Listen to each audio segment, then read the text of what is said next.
The law of unstoppable momentum. Win the day, every day. Written and published by Elevate. Introduction. The law of unstoppable momentum. Win the day, every day. Momentum. It's the quiet force that turns small steps into unstoppable progress. It's what separates the dreamers from the doers, the starters from the finishers, and the ordinary from the exceptional. Every day, you have a choice. You can drift, waiting for the right moment to begin, or you can move, even if it's one small action forward, because the truth is simple. Momentum doesn't wait for you to feel ready. It begins the moment you do.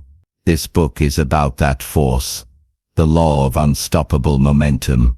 It's about learning how to create progress that feeds on itself, how to win the day, not by doing everything, but by doing the right things consistently. You'll discover how daily action, discipline, and focus build a life of lasting growth.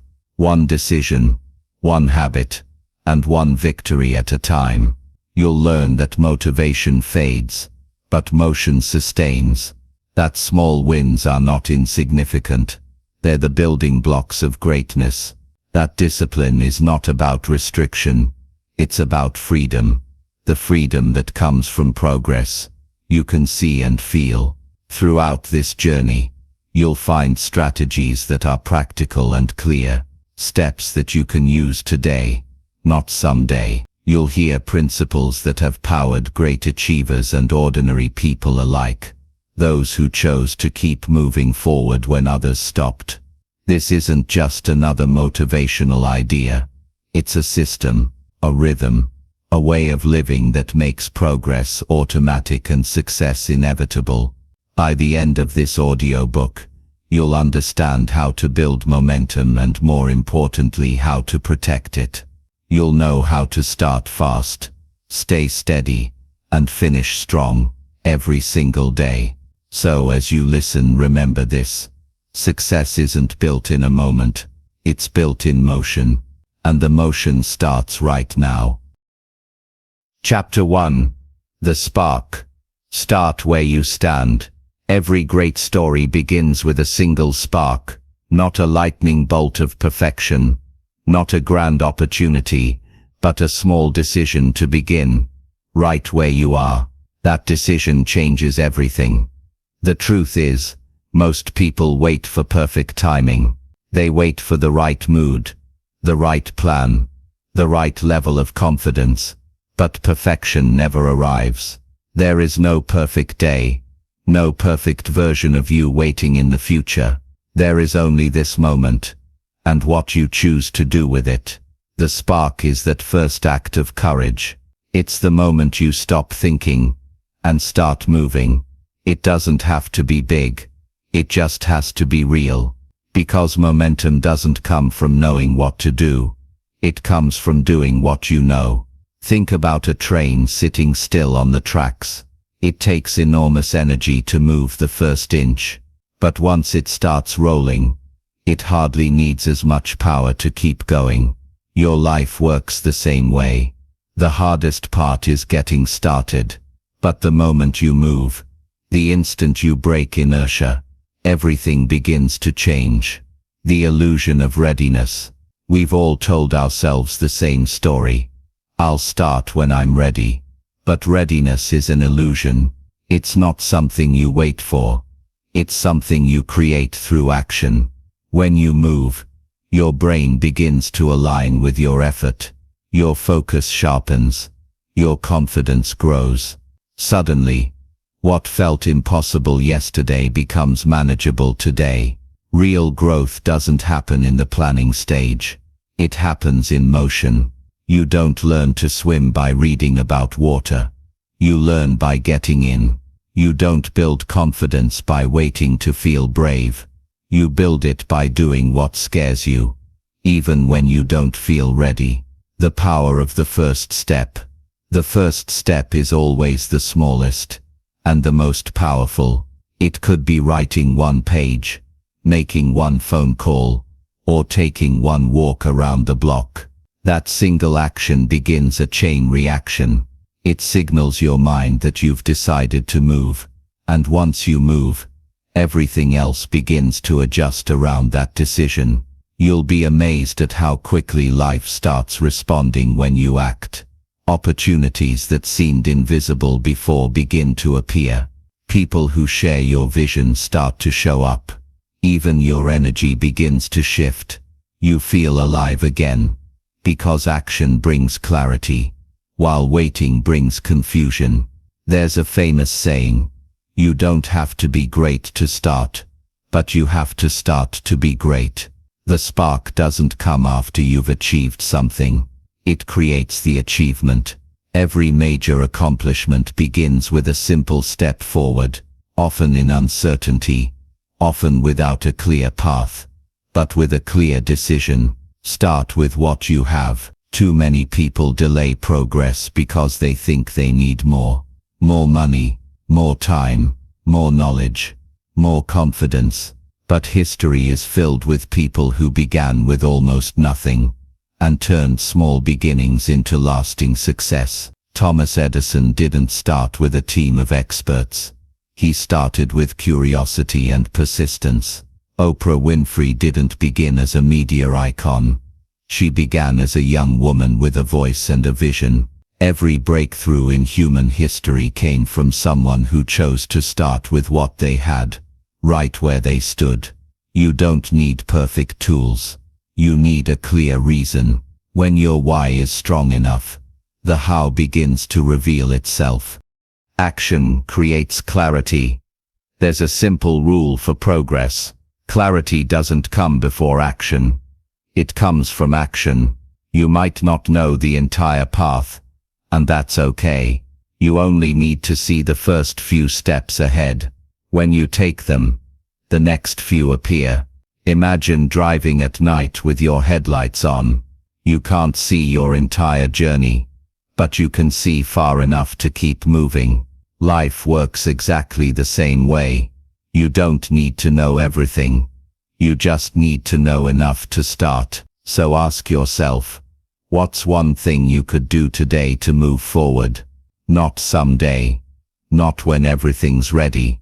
Today. Because every day you delay, the spark grows colder. Every day you act, it grows stronger. The spark and momentum. Momentum begins as energy in motion, and that motion always starts small. When you act, you send a signal to yourself that you are a person of movement, and that identity, the identity of someone who begins, becomes your greatest strength. Soon you realize something powerful. Starting wasn't the hard part after all. Staying stuck was. Once you take the first step, you'll wonder why you waited so long. You'll see that motion creates motivation. You'll feel it in your energy, your focus, and your results. Momentum doesn't come from massive effort. It comes from consistency, from waking up and doing something, anything, that moves you closer to where you want to be. Each small act adds fuel to the fire, and before you know it, that fire becomes unstoppable. A story of starting small. There was once a young man who wanted to change his life. He dreamed of starting a business, but didn't have money, contacts, or experience. So he started with what he had, an idea and a notebook. Each night, after work, he wrote plans, designed logos, and learned one new skill. Weeks turned into months, and one small idea grew into his first product. Years later, when people asked how he succeeded, he said, "I didn't wait for a big start. I just started small, and never stopped." That's the power of the spark. It may begin in a quiet corner, but if you keep feeding it, it turns into a flame that lights the way. The challenge. Here's your challenge for today. Take one action, no matter how small, that moves you forward. Don't wait for everything to align. Don't wait for inspiration. The spark lives in motion. Pick up the phone. Open the notebook. Send the email. Go for the run. Do something that tells your mind and your body, I am in motion. Because the law of unstoppable momentum begins here, in the decision to start where you stand. Once you begin, you'll discover that the hardest step wasn't taking action. It was believing you had to wait. So start today. Start small. Start imperfect. And soon you'll realize, the spark you lit today is the same flame that will power you forward tomorrow. Chapter 2. The Law of Daily Wins. Winning the day doesn't mean achieving something grand every 24 hours. It means creating a rhythm of progress, a pattern of small victories that compound over time. Because here's the truth. Success is not built in a moment of glory. It's built in moments of quiet consistency. The greatest mistake people make is believing that only big wins count. They chase milestones while ignoring the small daily steps that make those milestones possible. But momentum doesn't live in the finish line. It lives in the small decisions that happen when no one is watching. Every day is a playing field. And the goal is simple, to win it. Not to win everything, but to win something. When you win the day, you build confidence. When you build confidence, you build momentum. And once momentum begins, success becomes inevitable. The psychology of daily wins. Our minds are wired for progress. When you complete a small task, your brain releases dopamine, a chemical that fuels motivation and focus. That feeling of satisfaction isn't random. It's your brain's way of saying, do that again. And when you repeat it, you reinforce a habit. That's why daily wins are powerful. They create a self-reinforcing cycle of progress. You act. You feel good. You act again. One win leads to another. And soon, progress feels natural, instead of forced. The opposite is also true. When you break that rhythm, when days pass without a win, your energy drops, your confidence fades, your direction blurs. That's why small wins matter more than you think. They don't just move you forward, they keep you from sliding backward, redefining what it means to win. We often think of winning as a result, the trophy, the promotion, the applause. But the law of daily wins is different. Here, a win is any action that aligns with your purpose. If your goal is to be healthy, a win might be drinking more water today. If your goal is to write a book, a win might be one paragraph written. If your goal is peace of mind, a win might be 10 minutes of silence without your phone. The size of the win doesn't matter. The direction does. Because when you add direction to consistency, progress is guaranteed. Small wins compound. They create identity, and identity builds destiny. Every time you follow through, you cast a vote for the person you want to become. One day you'll look back and realize, you didn't become successful overnight. You simply learned how to win the day. The compounding effect. Imagine a single drop of water falling on a rock. It seems meaningless at first, but over time that water carves a path. That's how daily wins work. They carve new grooves in your habits, your mindset and your life. They teach your brain that effort equals progress, and progress equals reward. Eventually, effort becomes effortless. If you do one meaningful thing every day for a year, that's 365 wins. Even if each one is small, the cumulative result is massive. You can't lose with that kind of momentum. People often underestimate the power of small wins because they crave big results. But the big result is simply the visible sum of invisible daily actions. Just like a tree that grows quietly underground before breaking through the surface, your progress develops long before it becomes visible. The system of daily wins. To make daily wins work, you need a simple system, not perfection. Here's a practical 3-step process. Step 1. Define the win. Decide what winning the day means for you. Keep it clear and measurable. Ask yourself, if I did only one thing today that would move me closer to my goal, what would it be? Step 2. Commit to completion. Don't aim for everything. Aim for follow-through. Momentum doesn't come from how much you start. It comes from how much you finish. Step 3. Celebrate progress. Acknowledge your effort. Say it out loud. Write it down. Train your mind to associate action with accomplishment. That emotional reward will fuel your next action. It's simple, it's practical, and it works. The danger of invisible days. Invisible days are the ones that slip by without progress. They don't hurt immediately, but they add up silently. Each missed day makes the next one easier to skip. Each excuse becomes a little more convincing. The danger is not in failure. It's in drift. Failure teaches you something. Drift teaches you nothing. That's why daily wins are your anchor. They remind you that movement matters. They keep your momentum alive even when motivation fades. If you can win the day, you can win the week. If you can win the week, you can win the month. And before long, you've won the year. One small victory at a time. A real-world example. Think of an athlete training for a marathon. They don't run 26 miles on the first day. They start with 1 mile, then 2, then 5. Each day they train. Their muscles adapt. Their lungs strengthen. The daily win isn't the marathon. It's every step leading to it. By the time race day arrives, the victory has already been earned. The finish line is just the public confirmation of private consistency. Your goals work the same way. Don't chase the big moment. Build it one win at a time. The emotional reward. Every small win you achieve carries emotional value. It builds trust with yourself. You prove that your word means something. You start to rely on your own follow-through.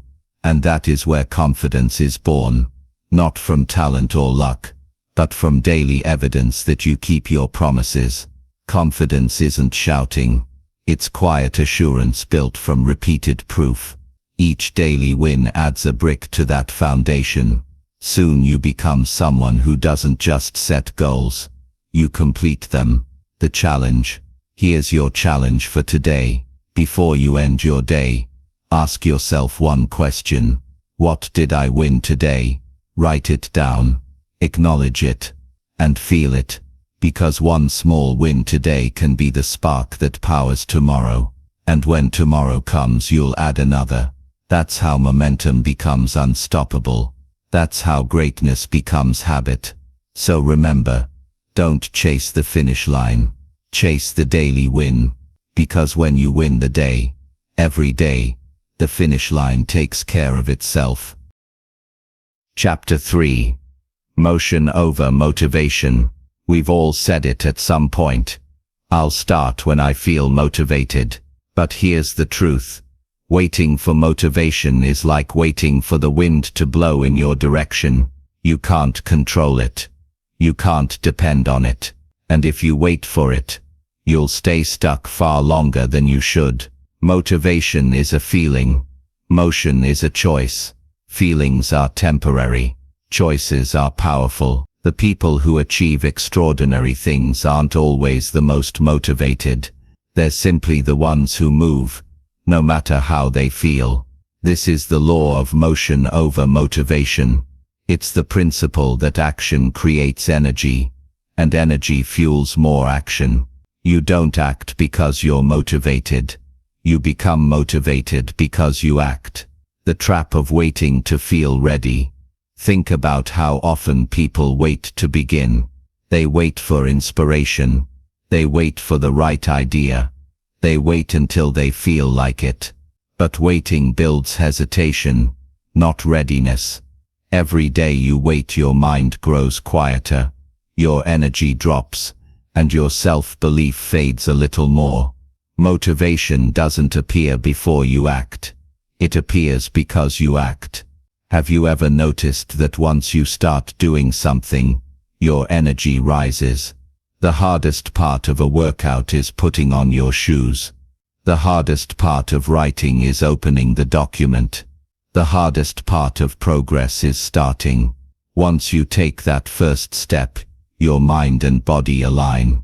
Momentum builds, and suddenly what felt heavy becomes lighter. That's the magic of motion. It creates its own motivation. Action before emotion.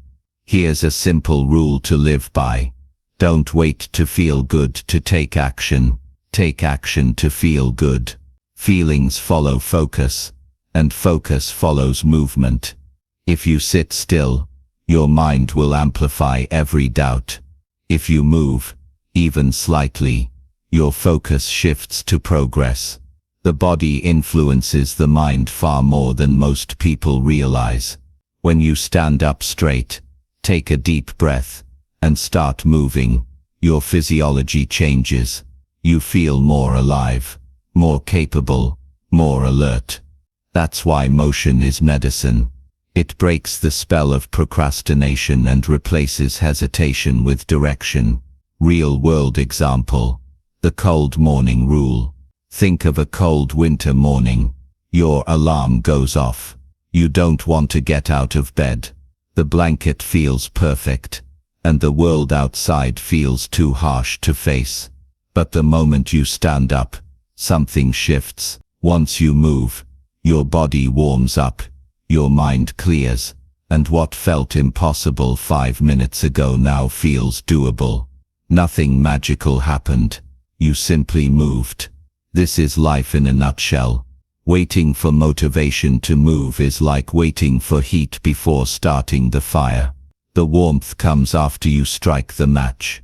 The science behind motion research shows that action releases chemicals in the brain that enhance mood and focus. Dopamine, serotonin and endorphins all increase when you do something productive. This means motion doesn't just change your results, it changes your state. Think of it like this. You're not lazy, you're just out of motion. The longer you stay still, the harder it becomes to move. But once you take that first small action, you start a chain reaction of positive momentum.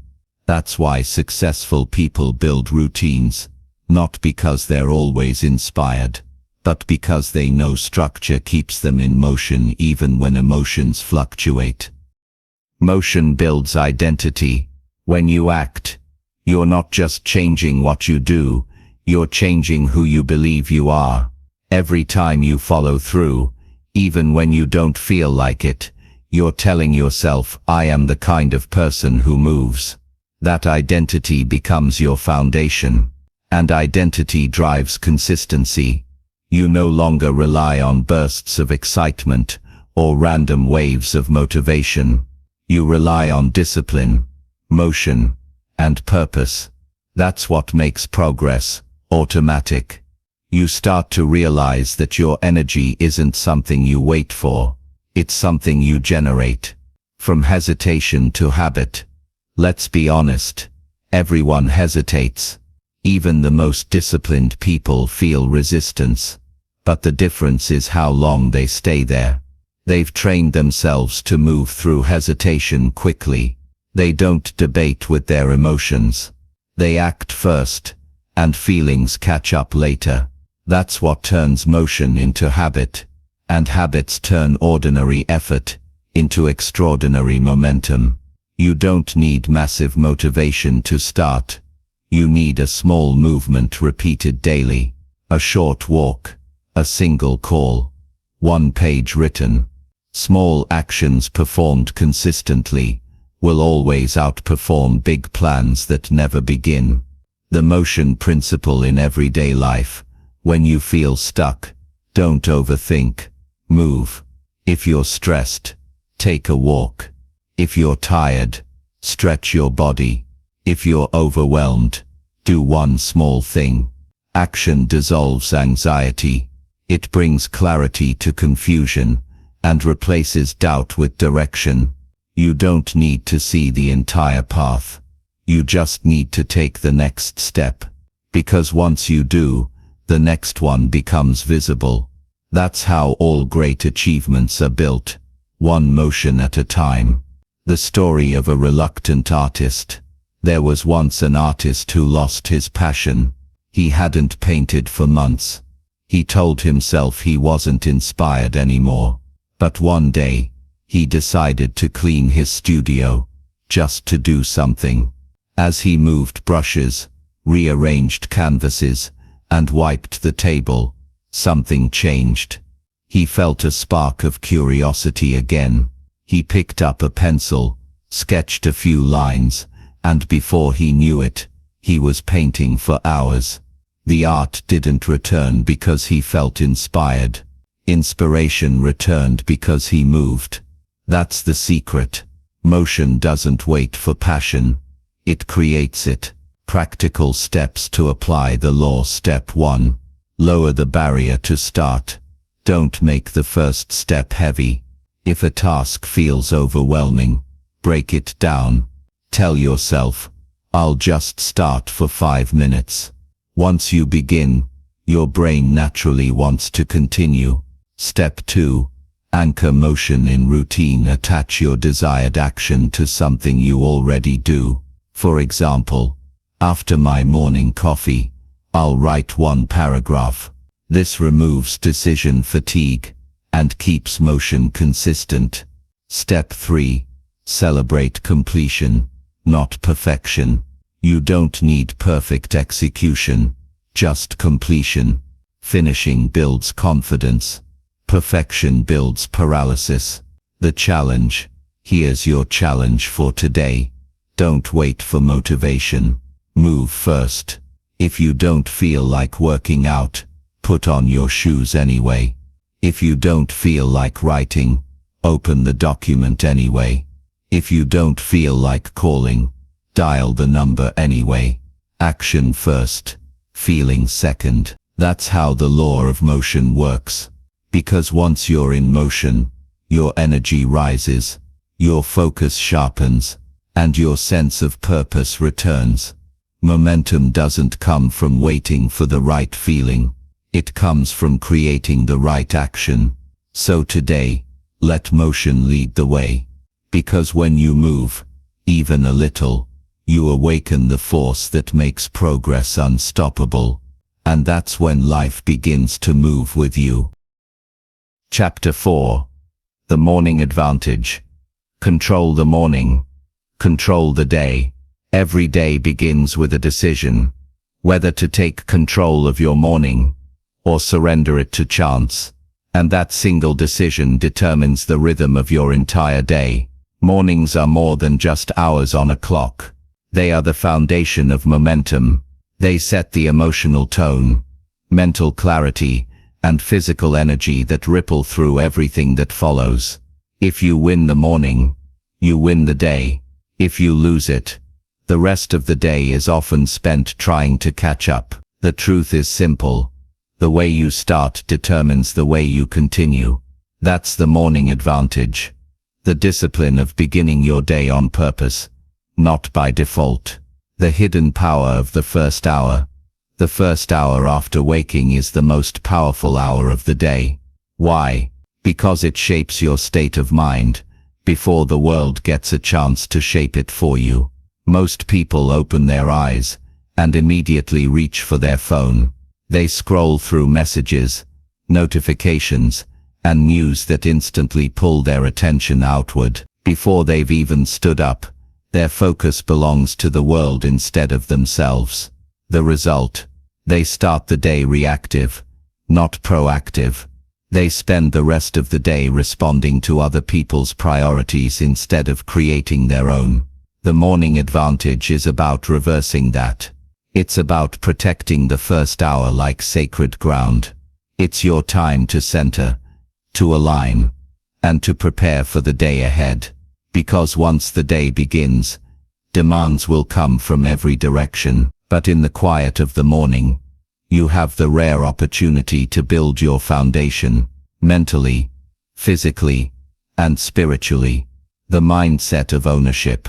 Taking control of your morning isn't about waking up at a specific time. It's about waking up with intention. It's the mindset that says, "This day is mine. I will direct it, not drift through it." You don't need to wake up at 4 a.m. to win the morning. You simply need to own the time when you do wake up.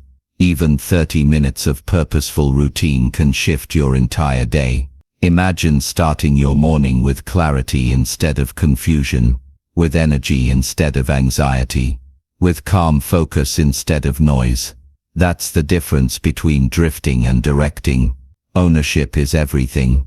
When you take control of the morning, you remind yourself that you are the author of your life, not a character reacting to someone else's script. Designing your morning routine. There's no perfect formula for a morning routine, but there are timeless principles that work for everyone. Your goal isn't to copy someone else's habits. It's to build a ritual that energizes you. Here's a simple structure to start with. 1. Silence and stillness. Before the day begins, give your mind a moment to breathe.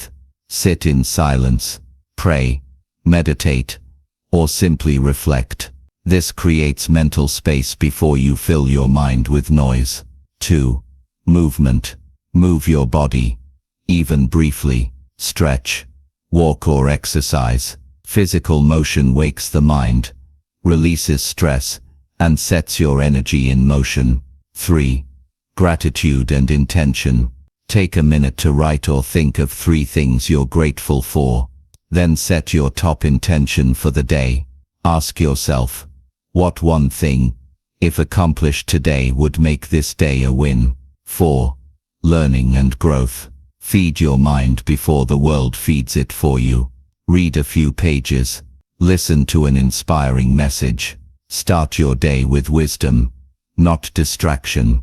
These 4 pillars, stillness, movement, gratitude and learning, form the foundation of a winning morning. They don't take hours. They simply require commitment. The ripple effect of a strong morning. A great morning doesn't just create a good start. It creates momentum that carries you through the day. When you begin with structure, your mind stays organized. When you begin with peace, you carry calm into chaos. When you begin with purpose, distractions lose their power. It's not about perfection. Some mornings will go smoothly, others will not.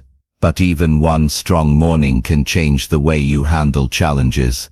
It gives you control before the world can take it away. Think of your morning as your anchor. No matter how unpredictable the day becomes, your morning discipline grounds you. A real-world example. There's a story of a busy entrepreneur who always felt behind. Every day began in a rush. Emails, calls, problems, noise. He decided to try something new. Waking up 30 minutes earlier and following a short routine. He spent 10 minutes in silence, 10 minutes journaling, and 10 minutes exercising. At first it felt simple, even too small to matter. But within weeks everything shifted. He felt calmer, clearer, more in control. The chaos didn't disappear, but his response to it changed. That's the morning advantage. You don't eliminate challenges. You strengthen yourself to face them better. Common myths about morning routines. Myth 1. You have to wake up early to succeed. The goal isn't to wake up early. The goal is to wake up on purpose. You can win the morning at 5 a.m. or at 8 a.m. What matters is what you do once you're awake. Myth 2. You need a long routine. A short, consistent routine is far more powerful than a long one you can't maintain. Focus on quality, not quantity. Myth 3. You need to be motivated to start. You won't always feel like it, but once you begin, your energy will rise. Just start. The discipline will carry you until the motivation returns. The morning and momentum connection. Your morning habits are the ignition switch of momentum. Every time you follow through on your morning plan, you prove to yourself that you are reliable. You build self-trust, and that trust multiplies through every area of your life. The world runs on reaction, but leaders, creators and achievers run on rhythm. And rhythm begins when you start your day by design. You don't drift into success. You build it, one morning at a time. When you control your first hour, you influence the next 23. When you begin strong, you stay strong. And when you keep that rhythm, momentum becomes your natural state. The challenge. Here's your challenge for today. Tomorrow morning, before you reach for your phone or open your messages, give yourself just 30 minutes. Use that time for silence, movement, gratitude and clarity. It doesn't have to be perfect. It just has to be yours. Do it for one day, then another. Soon you'll realize, you're not just starting your mornings differently, you're starting your life differently. Because when you own the morning, you own the day. And when you win enough days in a row, you build unstoppable momentum. Chapter 5. Discipline. The engine of momentum. Momentum doesn't come from luck. It doesn't come from motivation, or chance, or sudden bursts of inspiration. Momentum comes from discipline. The quiet, steady force that keeps you moving when emotion fades. Discipline is the engine that powers progress. It's what keeps the wheel turning when excitement wears off. It's the decision to follow through when comfort whispers, "Take a break." Without discipline, momentum collapses. With it, momentum becomes unstoppable. The true nature of discipline. Many people hear the word discipline and think of restriction. They imagine rules, pressure, or punishment. But discipline isn't about control. It's about freedom. Freedom to live without chaos. Freedom to achieve without guilt.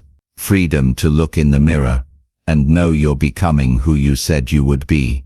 Discipline is the bridge between goals and accomplishment. It's the act of choosing what you want most over what you want now. It's not about being perfect. It's about being consistent. Every time you follow through on a commitment, you build trust with yourself, and that trust becomes confidence. Confidence creates action, and action builds momentum. That's the chain. Discipline starts it. Momentum sustains it. When motivation fades, motivation is a spark, but discipline is the firewood. It keeps the flame alive when conditions change. Some days you'll feel ready, other days you'll feel nothing. But discipline doesn't ask how you feel. It asks what you've decided. Think about athletes training before sunrise, writers typing through exhaustion, entrepreneurs working through uncertainty. They're not always motivated. They're disciplined. They understand that emotion is temporary, but commitment is permanent. The mind will always seek comfort.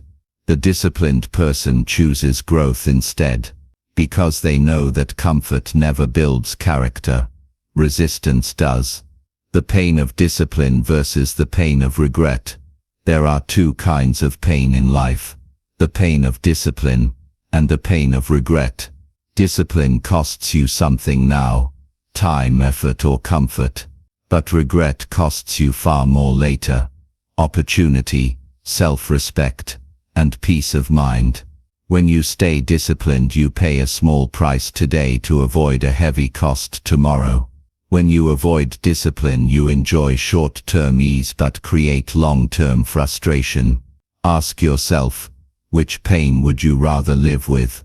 The momentary sting of doing what's necessary, or the lasting ache of what could have been? Discipline is the protector of your future. It safeguards your potential from being wasted by impulse. Building discipline. Start small, stay steady. Discipline isn't born overnight. It's built, one decision at a time. You don't have to transform your entire routine in a single day. You just need to start with one simple commitment, and honor it. Wake up when you said you would. Finish what you started. Keep your promises, especially to yourself. Each small act of discipline strengthens your ability to follow through. And once discipline becomes habit, effort becomes easier. Consistency beats intensity.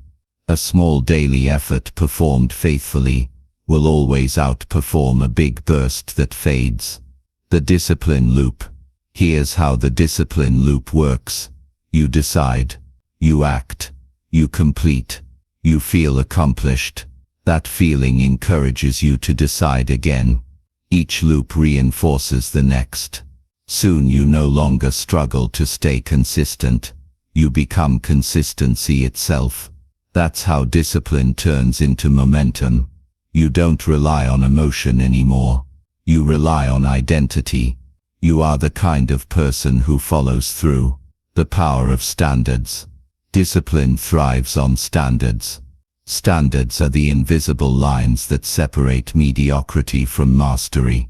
When you set standards for yourself, clear, non-negotiable ones, your behavior rises to meet them. Without standards you drift. With standards you grow. A disciplined person doesn't ask, "Do I feel like it today?" They say, "This is what I do, regardless of how I feel." That's how professionals think. That's how leaders operate.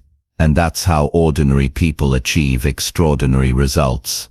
Your standards determine your story.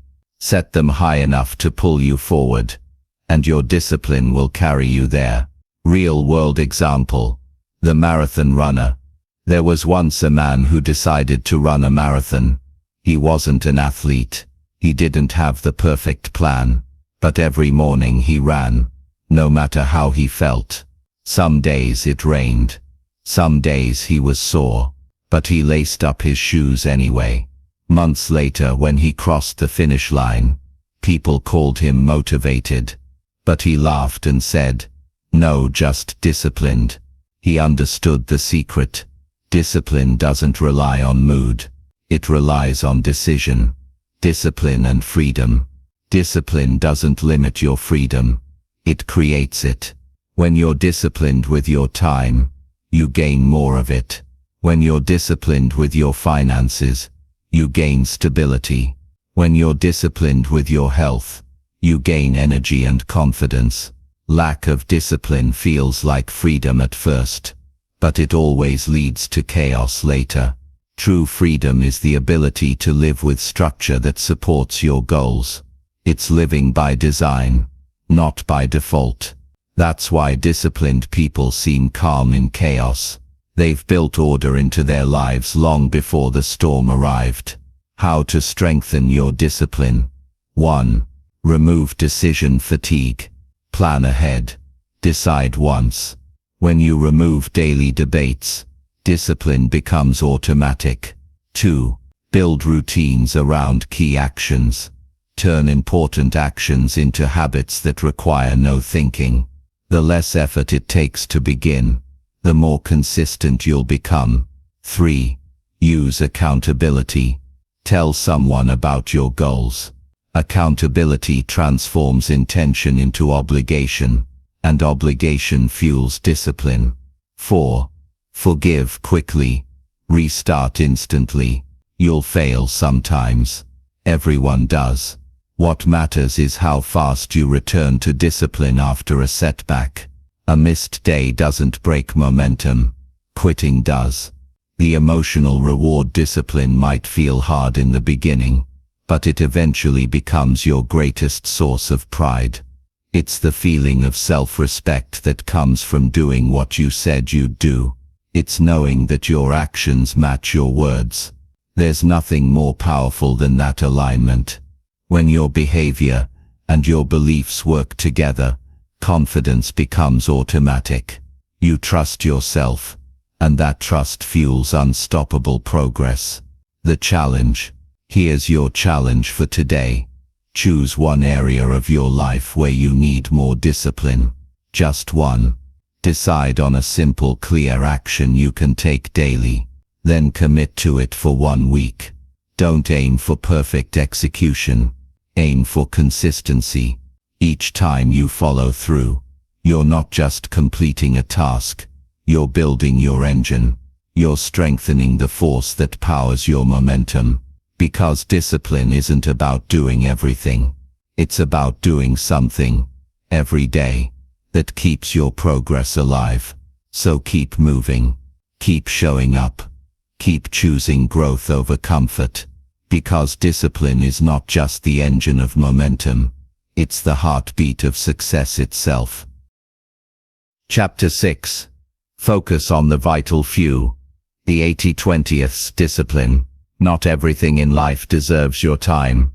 Not every task moves you forward. And not every effort creates equal results. The truth is, most of what we do each day doesn't really matter. We confuse movement with progress. We fill our schedules but neglect our purpose. We're busy, but not effective. The law of focus changes. It reminds you that success isn't about doing more. It's about doing what matters most. It's about focusing your time, energy and discipline on the vital few things that create the greatest impact.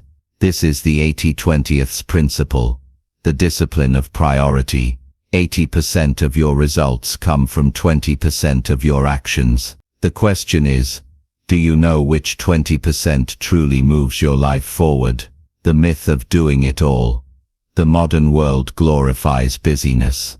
We wear it like a badge of honor. I'm busy has become another way of saying, I'm important. But busyness doesn't always mean productivity. You can run all day and go nowhere. If you're running in circles, true progress doesn't come from activity. It comes from focus. Because every yes to something unimportant is a silent no to something essential. You can't do everything well, but you can do a few things with excellence. And excellence, not effort, is what multiplies momentum. Identifying the vital few. The vital few are the actions, habits and priorities that deliver disproportionate results. They are the handful of things that matter more than the rest combined. Ask yourself what few actions, if done daily, would make the biggest difference in my life. What few relationships, if nurtured, would strengthen everything else. What few goals, if achieved, would make the rest easier or unnecessary. You don't need 100 tasks on your list. You need clarity on the ones that truly move the needle. Write them down, protect them, and let everything else serve them. Because when you focus on the vital few, you stop scattering your energy and start multiplying it. The power of elimination. Focus isn't just about knowing what to do. It's about knowing what not to do. Every day, distractions compete for your attention. Messages, notifications, requests, and endless opportunities.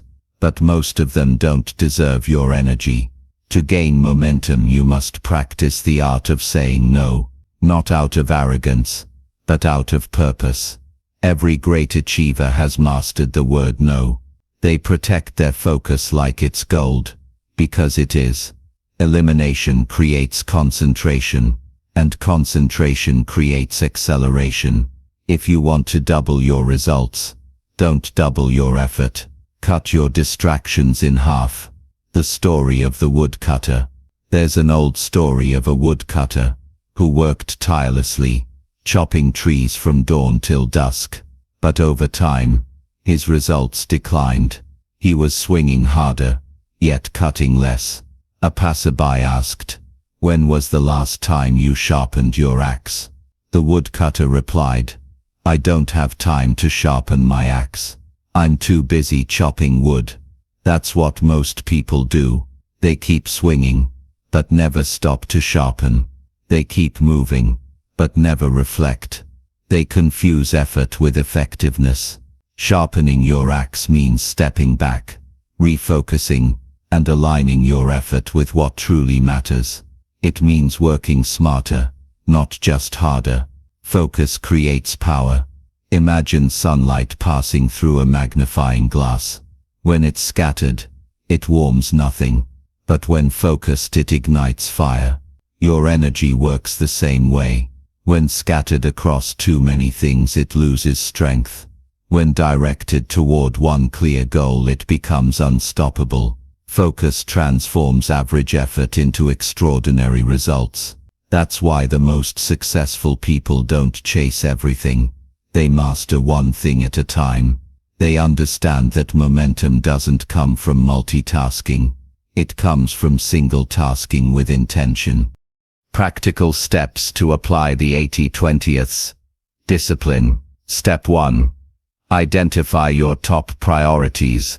Write down everything you do regularly. Then ask, which of these produce the greatest results or satisfaction? Highlight the top 20%. That's where your focus belongs.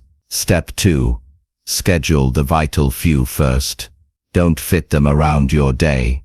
Build your day around them. Protect those time blocks like appointments with your future. Step 3. Eliminate or delegate the rest. If something doesn't serve your main goals, remove it or delegate it. This clears space for what truly matters. Step 4. Review weekly. Check your habits. Are you spending time on the important or drowning in the urgent? A weekly review keeps your focus sharp. The emotional discipline of focus. Focusing on the vital few isn't just a mental decision. It's emotional discipline. Because saying no often feels uncomfortable. It means disappointing others.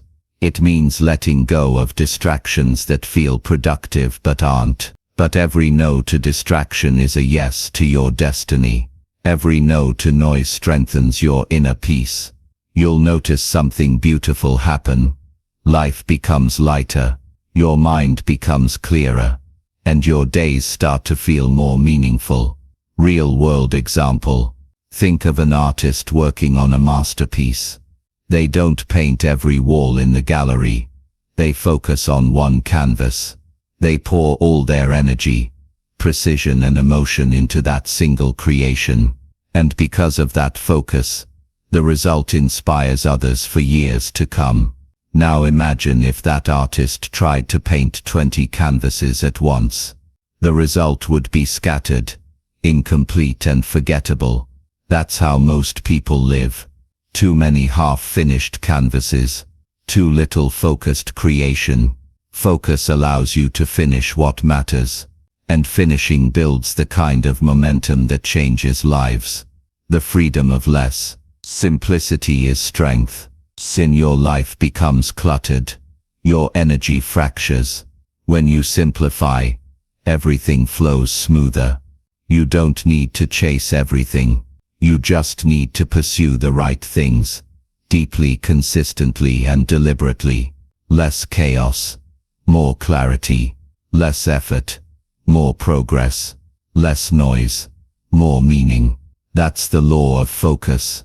That's the discipline of the vital few. The challenge. Here's your challenge for today. Write down everything you plan to do tomorrow. Then circle the 3 things that matter most. The ones that would truly move your life forward. Now commit to finishing those 3 no matter what. When you master the vital few, you'll find that success feels lighter, not heavier. You'll get more done by doing less. Because you'll finally be doing what matters. So focus your energy. Sharpen your axe. And give your best to the few things that deserve it. Because success isn't built by spreading yourself thin. It's built by focusing deeply on the few that count. And once you do that, momentum will take care of the rest. Chapter 7. Protect your energy. The fuel of momentum. Momentum runs on energy. It's the invisible fuel that powers your thoughts, your actions, and your progress. Without energy, even the best plans fall flat.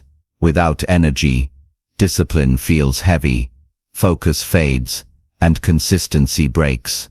That's why learning to protect your energy is not a luxury, it's a necessity, because energy, once drained, takes time to restore, and every unnecessary drain slows your momentum. Energy is your most valuable currency. You can lose money and earn it back. You can lose time and adjust tomorrow. But when you lose energy, everything stops moving. If you want to sustain success, you must master the art of energy management, not just time management. The 3 dimensions of energy. Your energy has 3 parts: physical, mental, and emotional. Each one feeds the other. Each one can also drain the other. Physical energy is your body's battery. It comes from rest, nutrition, movement, and health. When you neglect your body, your mind slows down with it. Mental energy is your focus and clarity. It comes from purpose, learning, and meaningful work. When you scatter your attention, you drain your mental power. Emotional energy is your spirit, the fire that drives passion, creativity, and confident relationships, gratitude, and peace of mind. Toxic environments and negative people can steal it faster than anything else. Protecting your energy means guarding all 3. If one leaks, the others weaken.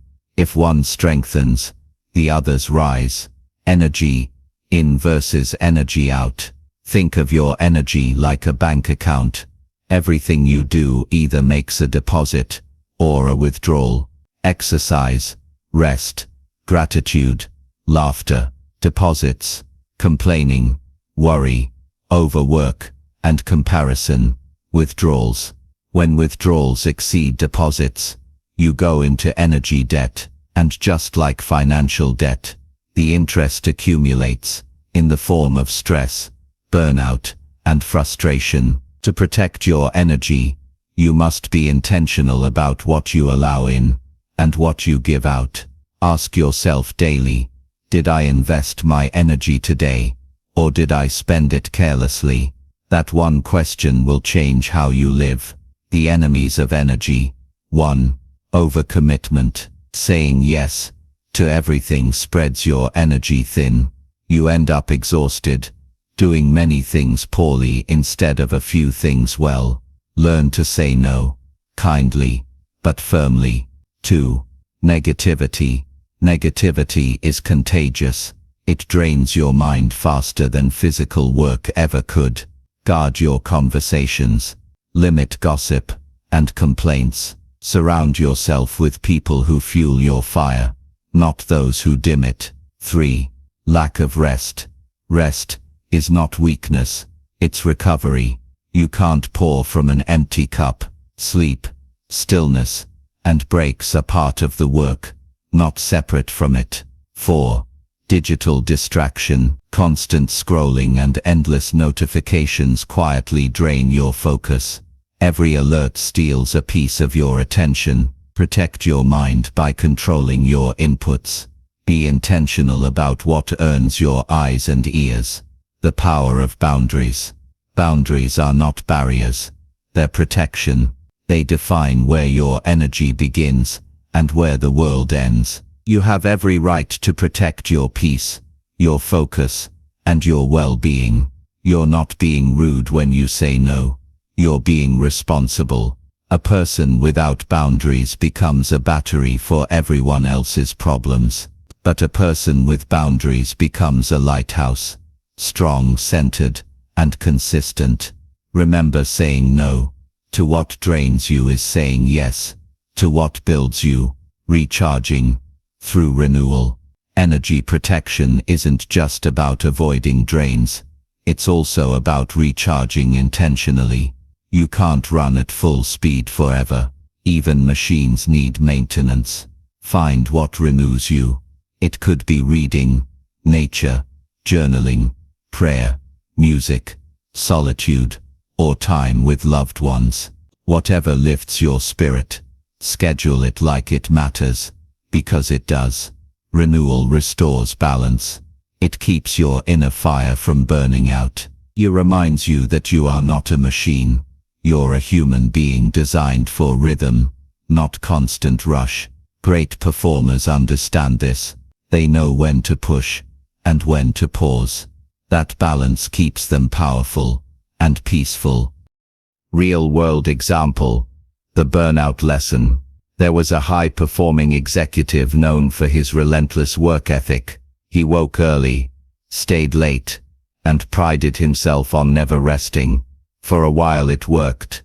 His results were impressive, but slowly, his energy faded, his focus dropped, his relationships suffered, and one day, he simply stopped, exhausted and empty. When he finally took time off, he realized the truth. He hadn't lost his passion, he'd lost his energy. When he returned, he made one change. He scheduled recovery like meetings, walks, time with family, quiet mornings. Within months, his performance tripled, not because he worked harder, but because he worked renewed. Protecting energy doesn't slow your progress. It multiplies it. Energy and momentum. Momentum depends on sustained energy. It's not about sprinting. It's about maintaining a steady pace without burning out. If you push too hard for too long, you break the cycle. If you balance work with renewal, you keep the cycle alive. Energy is rhythm, effort and recovery. Just like the ocean waves, there's power in flow and rest. When you honor that rhythm, you never lose momentum. You simply recharge it. Practical steps to protect your energy. Step 1. Audit your energy leaks. Identify the people, tasks and habits that drain you. Be honest. Then decide which ones can be reduced, delegated or removed. Step 2. Create daily energy rituals. Start your morning with movement or reflection. Take short breaks between tasks. End your day with gratitude instead of screens. Step 3. Guard your inputs. Be selective with what you consume. News, media, conversations. Not everything deserves space in your mental landscape. Step 4. Rest without guilt. Give yourself permission to recharge. Stillness is strength when used wisely. The emotional side of energy. Protecting your energy also means protecting your emotions. Don't carry everyone's weight. Don't fight battles that aren't yours. Learn to release what you can't control. Emotional control doesn't mean apathy. It means wisdom. It's choosing peace over drama, purpose over distraction. Remember this: not every invitation to conflict deserves your attendance. Silence can often protect your energy more than any argument ever could. The challenge. Here's your challenge for today. Do an energy audit. Write down everything you did today, and rate it. Did it drain you or recharge you? Then make one decision. Remove one thing that drains you and replace it with one thing that restores you. Do that daily. Over time, your energy will rise, your clarity will sharpen, and your momentum will multiply. Because energy is not infinite, it's managed. And those who master it, master life. So protect your energy fiercely. Guard your peace like a treasure, because it is. When your energy is strong, your discipline becomes easy, your focus becomes sharp, and your momentum unstoppable. Chapter 8. Review and adjust: the power of reflection. Momentum isn't built by motion alone. It's built by direction, and direction requires reflection. Because without reflection, even consistent action can drift off course. You can be busy and still be lost. You can be in motion and still be moving in the wrong direction. That's why review and adjustment are essential to sustained momentum. Success is not just about how fast you move, it's about how well you course correct along the way. The best performers don't simply push harder. They pause often to check their compass. The law of unstoppable momentum isn't about speed, it's about alignment. And alignment begins with reflection. The value of looking back. Reflection is the bridge between experience and growth. Without it, experience is just repetition. With it, experience becomes wisdom. When you review your actions, your days and your decisions, you learn what's working and what isn't. You begin to see patterns. You notice where energy flows smoothly and where resistance shows up. You start to understand yourself more clearly, how you think, how you act, and what truly matters to you. The key isn't to judge the past, it's to learn from it. To look back not with regret but with curiosity. Ask yourself, what helped me move forward this week? What held me back? What can I do differently tomorrow? Those 3 questions alone can change the trajectory of your life. The review habit. The most successful people have one thing in common. They review their progress regularly. They don't rely on memory. They rely on awareness. They reflect weekly, monthly, and yearly, not just to celebrate achievements but to refine strategies. A good review is simple. It doesn't need to be long. You can do it in 10 quiet minutes with a notebook or a digital journal. Here's a structure that works. Step 1. Recall. List the main actions you took this week or month. What did you focus on? Step 2. Reflect. Ask yourself what worked, what didn't, how did I feel during the process? Step 3. Refine. Decide what needs to change. What will you continue, stop, or start next? That's it. Simple, powerful, and repeatable. Reflection gives you clarity. Clarity gives you control. And control gives you momentum. The adjustment mindset. Once you've reviewed, the next step is adjustment. Because reflection without correction changes nothing. Adjustment means taking what you've learned and turning it into action. It's not about tearing everything down. It's about refining what already works. Pilots do this all the time. A plane flying across the ocean is off course most of the journey. Tiny adjustments keep it on track. Without those corrections, even a 1-degree error can lead to a completely different destination. Your life works the same way. You don't need massive changes, just small, consistent adjustments that keep you aligned with your purpose. Don't fear change. Fear standing still in the wrong direction. The courage to be honest. Reflection takes courage, because it asks you to be honest with yourself. It's easy to look outward and blame circumstances, people, or luck. It's harder to look inward and ask, what am I responsible for? But that honesty is where growth begins. You can't fix what you refuse to see, and you can't improve what you won't admit. When you develop the habit of honest reflection, you stop living by reaction. You start living by design. Progress requires truth, and truth requires humility. Admitting what isn't working doesn't make you weak. It makes you wise. Real-world example. The leader who reviewed. A business owner once shared that his company was stuck. Revenue had plateaued. His team was tired. And ideas weren't landing. Instead of launching something new, he did something simple. He stopped. He took a week to review everything. What had worked? What had failed? Where was energy being wasted? The answers surprised him. Half of their daily tasks weren't adding any value. Meetings were too long. Projects were scattered. So he made adjustments. Fewer meetings, tighter priorities, clearer goals. In 3 months, the company doubled its output, not by working harder, but by working smarter. That's the power of reflection and adjustment. You don't always need to do more. Sometimes, you need to do better. The discipline of measuring the invisible. You can't manage what you don't measure. That's why tracking progress is crucial. Not every form of growth is visible. Some of your biggest wins are internal. Discipline, patience, resilience, consistency. But you can still measure them through reflection. Write down your progress. Celebrate small wins. Acknowledge what you've improved, even slightly.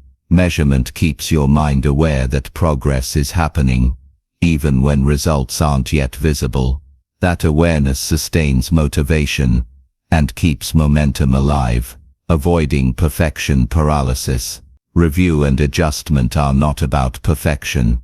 They're about progress. Some people overanalyze until they paralyze. They spend more time measuring than moving. Don't fall into that trap. Reflect quickly. Learn clearly. Adjust confidently and move again. Momentum thrives on movement. You can't steer a parked car. You can only steer something already in motion. So don't stop. Pause. Adjust. Then keep going. Practical steps for review and adjustment. Step 1. Set a time to reflect. Pick a consistent time each week or month for review. Treat it like a meeting with your future. Step 2. Use simple prompts. Ask, what did I do well? What drained my energy? What needs more attention? Step 3. Make one change. Don't overhaul everything. Pick one thing to improve this week. Consistency compounds more than intensity. Step 4. Document the journey. Write it down. Journaling transforms vague thoughts into visible lessons. Over time, you'll see just how far you've come. The emotional side of reflection. Reviewing your life brings awareness, and awareness brings peace. You stop living in confusion. You stop guessing. You start leading yourself with clarity and confidence. There's calmness in knowing where you stand. There's strength in knowing what to change. Reflection turns experience into wisdom. Adjustment turns wisdom into growth. And together they turn momentum into mastery. The challenge. Here's your challenge for today. Before you end your day, take 5 minutes to review. Ask yourself, what worked well today? What will I do differently tomorrow? Write it down. Reflect. Adjust. Repeat. Do that every night for 1 week. You'll notice your awareness sharpening and your decisions improving. Because momentum isn't just built by forward motion. It's strengthened by intelligent correction. So keep moving. Keep learning. And keep adjusting. That's how you transform action into achievement, and momentum into mastery. Chapter 9. When the fire fades. Reigniting motivation through action. There comes a time in every journey when the fire dims. When what once felt exciting now feels heavy. When discipline feels like duty. And momentum starts to slow. It happens to everyone. Even the strongest, most disciplined people. No matter how driven you are, there will be seasons when your energy dips, your progress stalls, and your enthusiasm fades. And that's okay. It doesn't mean you've failed. It means you're human. The secret is not to avoid those seasons. It's to learn how to move through them. Because momentum isn't about never losing your spark. It's about learning how to reignite it when it fades. The myth of constant motivation. We often imagine successful people as endlessly motivated, always inspired, always driven, always moving forward. But that's a myth. No one feels motivated all the time. Even the most consistent achievers face moments of doubt, boredom and fatigue. The difference is what they do when the fire fades. Unsuccessful people wait for motivation to return. Successful people act until it does. They understand that feelings follow action, not the other way around. They don't wait for the spark. They strike the match themselves. The natural seasons of progress. Progress is not a straight line. It's a cycle. There are seasons of growth, seasons of grind, and seasons of renewal. In the beginning, everything feels exciting. You're fueled by vision and possibility. Then comes the middle, where repetition sets in, challenges arise, and progress feels slower. Finally, you reach the plateau, the point where motivation dips and you begin to question why you started. That plateau is not a problem. It's a test of endurance, patience and belief. If you push through it, the next breakthrough always follows. If you stop there, you'll never know how close you were to the next level. Remember why you started. When your fire fades, the best place to look is backward, to your why. Why did you start this journey? What did you hope to change? Who did you want to become? Your why is the spark that started your fire in the first place. Revisit it often. Write it down. Say it out loud. When you reconnect with your purpose, motivation begins to awaken again. Because your why gives meaning to your what. The power of small wins. When you lose motivation, don't chase big inspiration. Chase small wins. A single small victory can reignite momentum faster than waiting for a wave of passion. Write one paragraph. Take one walk. Make one call. Do one thing that reminds your mind, I'm still moving. The human brain loves completion. Each time you finish something, your brain rewards you with a sense of progress. And progress reignites purpose. So when the fire fades, focus on doing one small thing right. You don't need to feel like doing it. You just need to do it. Because action creates energy, and energy feeds motivation. Reframing the struggle. When the fire fades, your mind will try to convince you that something's wrong. It will whisper, maybe this isn't for you. It will say, you're not inspired anymore. Maybe you've lost it. But that's not true. You haven't lost your drive. You've simply exhausted your energy. Think of a runner who slows down after miles of effort. They're not weak. They're human. They need to breathe, refuel and reset. When you reframe the struggle as part of the process, you stop judging yourself and start managing yourself. You stop asking, what's wrong with me? And start asking, what do I need right now to move forward? That question changes everything. Rest, don't quit. Sometimes the fire doesn't need more fuel. It needs space. Rest is not quitting. Rest is recovery. Just as fire needs oxygen to burn, your mind and body need space to breathe. Take a step back. Reflect. Replenish your energy. Then return stronger. Quitting kills momentum. Resting preserves it. The key is knowing the difference. Rest when you must, but never disconnect from your purpose. Real-world example. The writer's flame. There was once a writer who spent months creating his next book. At first, words flowed effortlessly, but halfway through, everything stopped. He stared at blank pages for weeks, doubting his talent, questioning his direction. Then one morning he decided to write, not for perfection, but for progress. He wrote one paragraph, then another, then a page. By the end of the week his rhythm returned. When asked later how he overcame the block, he said, I stopped waiting to feel inspired. I started writing until I was. That's how momentum works. You don't wait for the flame. You feed it with action. The law of emotional renewal. Your emotional energy is like a battery. Every challenge drains it, and every meaningful moment recharges it. To keep the fire alive, you must build rhythms of renewal into your life. Do things that light you up outside of your work or goals. Listen to music. Laugh with friends. Watch the sunrise. Spend time in silence. Joy is fuel. Gratitude is fuel. Connection is fuel. The fire fades fastest when you live without emotional renewal. Keep joy in your life, and your drive will always return. The fire of discipline. Here's a secret. You don't need to feel on fire to keep moving. You just need discipline. Because discipline becomes your fire when motivation disappears. It's what carries you through the dark parts of the journey. The quiet, unseen, uncelebrated hours. The disciplined person keeps showing up. And because they keep showing up, the spark always returns.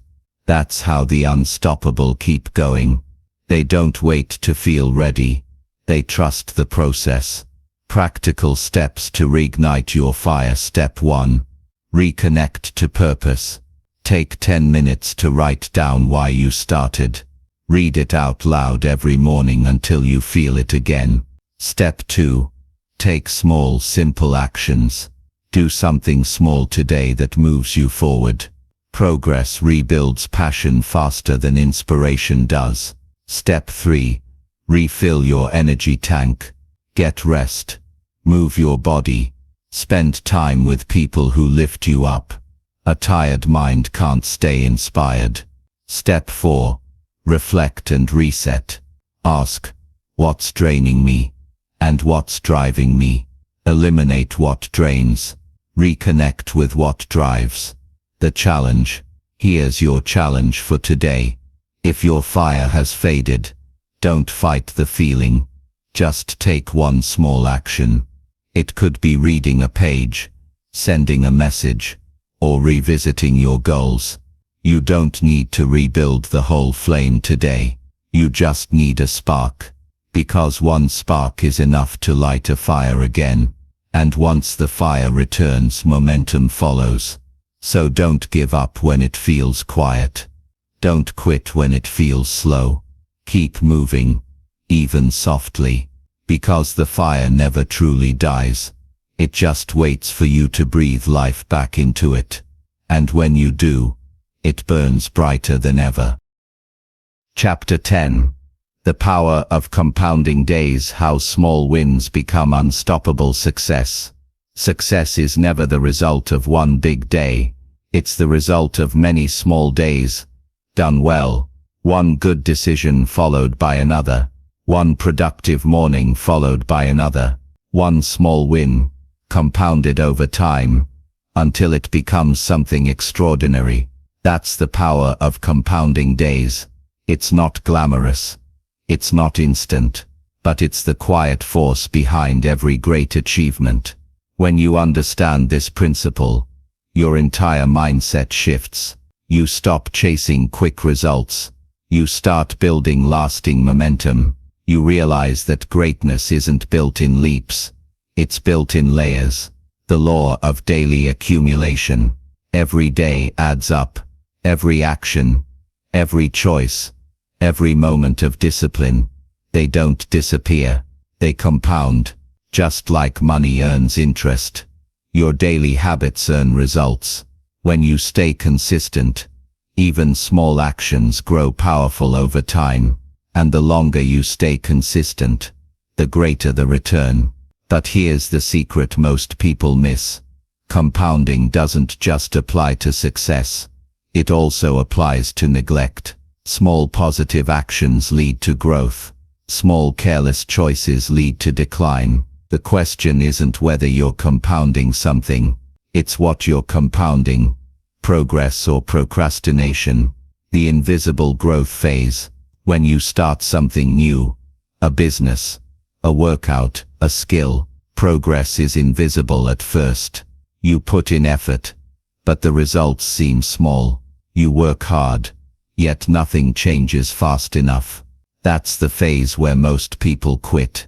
But that's also where compounding is quietly doing its work. Imagine planting a seed. For weeks, nothing happens above the ground. But beneath the surface, roots are forming. Strong, deep, invisible. Then one day, the first green shoot breaks through the soil. That's how growth works. The results appear after the effort compounds. So when progress feels slow, Remind yourself, the roots are growing, and when the roots are strong, the tree will rise tall. Small wins build big confidence. Each day you follow through, even on something small, you prove to yourself that you can be trusted. That trust compounds into confidence. Confidence compounds into consistency, and consistency compounds into unstoppable momentum. One workout doesn't change your body. One chapter doesn't make a book. One good day doesn't transform your life, but dozens of small, steady, faithful days. That's where everything changes. The most successful people don't aim to win big days. They aim to win ordinary days, over and over again, because ordinary days, done with purpose, become extraordinary results. The math of momentum. Let's think of momentum as simple math. If you improve by just 1% every day, in 1 year you won't be 365% better. You'll be nearly 38 times better, because improvement compounds exponentially. That's the hidden power of consistency. Even the smallest progress, repeated daily, becomes massive over time. But the same law works in reverse. If you let yourself decline by 1% each day, you don't just get slightly worse, you collapse exponentially. The difference between the two paths isn't talent or luck, it's daily choice. The compound effect in real life. Think of someone learning to play guitar. In the beginning, every note sounds off, their fingers hurt, their timing is bad, and progress feels painfully slow. But they keep practicing, 20 minutes a day. At first they don't notice much change. Then a few months later, their fingers move more smoothly. Songs that once seemed impossible now flow naturally. What changed? Not the person, the days. 20 minutes compounded across 180 days transformed their skill. That's the beauty of compounding. It doesn't demand perfection, only persistence. The danger of 0 days. Momentum dies in the gap between effort and neglect. One skipped day doesn't seem like much, until it becomes a habit. A 0 day is a day when you do nothing that moves you forward. It feels harmless in the moment, but it breaks the rhythm. The antidote is simple: never let a day go completely to 0. Even on bad days, do something small. Read 1 page, stretch for 5 minutes, review your goals, keep the chain alive. Because once you stop completely, restarting becomes harder. One small action keeps momentum breathing. 1 0 day suffocates it. Progress over perfection. When you understand the power of compounding, you stop chasing perfection. You realize that consistency is stronger than intensity. You don't have to win every day. You just have to keep showing up. Perfection burns out. Consistency compounds. And compounding rewards the steady more than the sporadic. It honors effort over excitement, persistence over bursts of passion. The key isn't doing it all. It's doing something every day that aligns with your goal. Real-world example. The builder. A man once decided to build his dream house, but he could only work on it for 1 hour each evening. After work, progress was slow. Days turned into weeks, weeks into months. But every night he added something. A wall, a window, a step forward. A year later, the house stood complete. When asked how he did it, he smiled and said, "I didn't build a house. I built 1 hour, every day, until it became a house." That's compounding in action. You don't build success all at once. You build it piece by piece. The emotional reward of consistency. Each day you stay consistent. You strengthen your belief in yourself. You no longer chase external validation. You feel proud because you know you kept the promise. That emotional stability becomes your anchor. It protects you when motivation fades and challenges appear. Because you've built trust, not through words but through repetition. The daily act of doing what matters shapes who you are, and who you are determines how far you'll go. Practical steps to apply the power of compounding days. Step 1. Define your daily win. Choose one simple action that moves you closer to your goal. Keep it small and specific, something you can do even on hard days. Step 2. Track your consistency. Use a journal, a calendar, or an app to mark each completed day. Visual progress keeps momentum alive. Step 3. Forgive quickly. Restart instantly. If you miss a day, don't quit. Restart. Compounding rewards persistence, not perfection. Step 4. Review weekly. Reflect on your streaks. What helped you stay consistent? What caused interruptions? Adjust as needed. The compounding mindset. When you start viewing your life through the lens of compounding, everything changes. You stop asking, "Did today make a difference?" You start saying, "Today adds to the difference." Every action, no matter how small, becomes a brick in your foundation. And over time, those bricks build something unshakable: confidence, success, and peace of mind.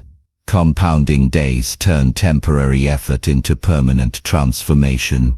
That's the hidden math of mastery. The challenge. Here's your challenge for today. Decide on one meaningful action that, if repeated daily, would change your life over time. Write it down. Start today.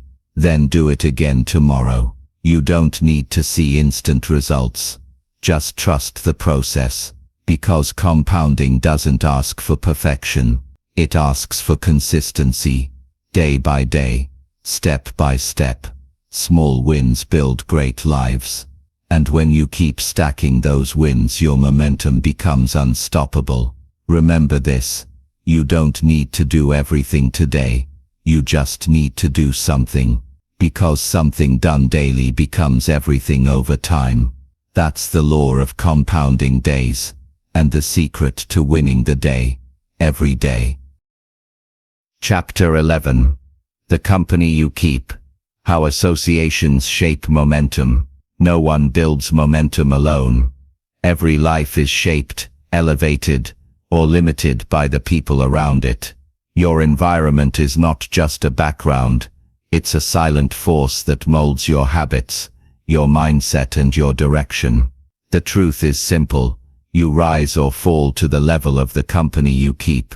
Your energy, your discipline, and even your vision are influenced by your associations. Surround yourself with people who move, and you'll move. Spend time with those who drift, and your momentum will quietly fade. The people closest to you are either wind in your sails or anchors at your feet. Choose wisely. The law of environmental influence. You can have the right goals, the right mindset, and the right habits. But if your environment pulls in the opposite direction, progress becomes a battle. That's why you must be intentional about who and what surrounds you. We are social creatures. We mirror the energy we observe. We adopt the language, attitudes, and standards of the people we spend time with. If you're around people who complain, you'll begin to complain. If you're around people who take action, you'll begin to act. Association is powerful because it programs your normal. So ask yourself, what kind of normal are you allowing in your life? Your environment should challenge you, not comfort you. It should stretch your standards, not lower them, because nothing destroys potential faster than getting too comfortable with mediocrity. The mirror effect. You don't just influence your circle reflects you. Look closely at the people you spend most of your time with. Their habits, their conversations, their outlook, they're a mirror of your future. If you want to know where your life is heading, look at the direction of your friends. Are they moving forward, growing, learning, striving, or are they stuck in cycles of distraction and excuses? You cannot maintain momentum in an environment that resists growth. You become like the people you are around most, whether you intend to or not. It's not judgment, it's gravity. And the only way to rise is to choose your gravity carefully. The 3 circles of association. Think of your relationships as 3 circles. Circle 1, the core. These are the people closest to you, your inner circle. They influence your mindset, your energy and your habits the most. Choose them with care. They should inspire you, challenge you and hold you accountable. Circle 2, the community. These are your peers, your colleagues, your network. They create the atmosphere of your environment. If this circle is positive and ambitious, it becomes a source of encouragement. If it's negative or aimless, it becomes a drain. Circle 3, the crowd. These are acquaintances and casual connections, people you encounter but don't deeply engage with. They shape your worldview subtly through exposure. You can't control everyone you meet, but you can control how much influence they have over you. Your task is to strengthen the first 2 circles. Surround yourself with people who reflect your future, not your past. The cost of wrong associations. The wrong company doesn't always look wrong at first. They may be friendly, funny, or familiar. But over time, you'll notice subtle patterns. They discourage ambition. They magnify problems. They make excuses seem logical. That's the danger. They normalize stagnation. And once mediocrity feels normal, momentum dies quietly. It's not that you stop moving. It's that you start moving in circles. Be careful of those who drain your drive in the name of keeping it real. Sometimes realistic is just another word for limited. You owe it to your vision to guard your environment. Not everyone deserves access to your energy. The power of growth circles. Just as the wrong company can slow you down, the right company can accelerate you faster than you could ever move alone. When you spend time with people who are disciplined, passionate, and purpose-driven, their energy rubs off on you. You feel challenged, not by pressure, but by possibility. They remind you that growth is normal, that excellence is expected, that greatness is possible. That's the power of growth circles. They lift your standards simply by existing near you. It's not about competition. It's about calibration. You don't compare yourself to them. You align yourself with their pace. Momentum thrives in environments of excellence. Find people who make you uncomfortable in a good way. Those who make you raise your game without saying a word. Real-world example. The runner's rule. A new runner joined a local running club. At first he was the slowest in the group. Every run felt exhausting. Every pace felt too fast. But week after week, something changed. Without realizing it, he started running faster, breathing stronger, lasting longer. He hadn't changed his training plan, only his environment. By running beside stronger runners, he rose to their level. Their momentum became his. The same happens in life. When you walk with winners, you stop tolerating mediocrity. You absorb their rhythm. You adapt to their standards. And soon you become one of them. How to build momentum-minded relationships. Step 1. Audit your circle. List the 5 people you spend the most time with. Ask yourself, do they drain my energy or increase it? Do they talk about problems or possibilities? Step 2. Seek growth conversations. Surround yourself with people who talk about ideas, not gossip, who discuss goals, not complaints. The tone of your conversations sets the tone of your future. Step 3. Add mentors and models. Even if you can't meet them personally, learn from them. Read their books. Listen to their talks. Study their mindset. Proximity to greatness can be digital too. Step 4. Be the energy you want to attract. You don't just find great people, you become one. Bring value, encourage others, inspire action. The more light you bring, the more light you'll draw, protecting your energy from negative influence. You don't need to cut everyone off, but you do need to create emotional distance from people who consistently pull you down. You can love people from afar without letting them limit your life. Boundaries don't mean rejection, they mean respect. Respect for your peace, respect for your purpose. Not everyone will understand your goals. That's okay, they don't have to. They're yours. Stay kind but stay focused. Let go of guilt for outgrowing environments that no longer fit your growth. Because when you outgrow your circle, it's not arrogance, it's evolution. The ripple effect. The company you keep doesn't just affect you, it affects everyone you influence. When you raise your environment, you raise your standard, and when your standard rises, others begin to follow. That's how leaders create impact, not by controlling people but by inspiring them through example. Your energy becomes contagious. Your consistency becomes influence. Choose your company with care, because someone else's momentum might depend on you.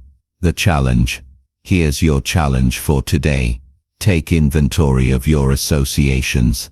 Write down who inspires you, who drains you and who challenges you to grow. Then make one adjustment. Spend more time with one person who lifts you up. Spend less time with one person who holds you back. Over time, those simple shifts will change your energy, your mindset, and your results, because the company you keep determines the direction you move. If you want unstoppable momentum, walk with people who are going somewhere. Remember this, you can't soar with eagles if you keep nesting with pigeons. Surround yourself with visionaries, doers and dreamers, and you'll find your fire never fades. Chapter 12. The Resilience Factor. Turning setbacks into strength. Every journey, no matter how disciplined or focused, will meet resistance.